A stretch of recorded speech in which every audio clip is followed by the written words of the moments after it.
Hello বন্ধুরা, কেমন আছো? আবারও কিছু নতুন জিনিস নিয়ে চলে আসলাম। আমি লাবণী। আজকে আমি বানাবো পটল বাটা।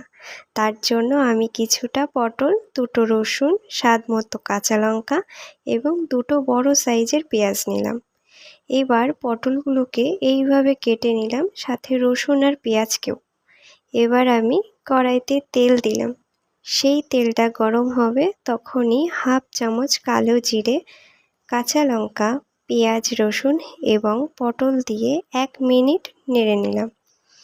এবার এর মধ্যে স্বাদ মতো লবণ, হাফ চামচ হলুদ দিয়ে আবারও 3 থেকে 4 মিনিট মতো ভেজে নিলাম।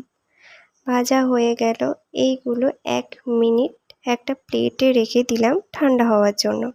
তারপরে মিক্সিতে সবগুলো একসাথে একটা পেস্ট বানিয়ে নিলাম। এবার আমি কড়াইতে কিছুটা তেল দিয়ে পেস্টটা দিলাম এবং ভাজতে থাকলাম যতক্ষণ না এইরকম একটা কালার আসছে। এবার আমার পটল বাটা তো পুরো রেডি। বন্ধুরা, আমি তোমাদের কথা দিচ্ছি, যারা পটল খেতে একদমই ভালোবাসো না, একবার বানিয়ে খাও, তুমিও এর প্রেমে পড়ে যাবে। আজকের মতো এইটুকু, আবার দেখা হবে। বাই।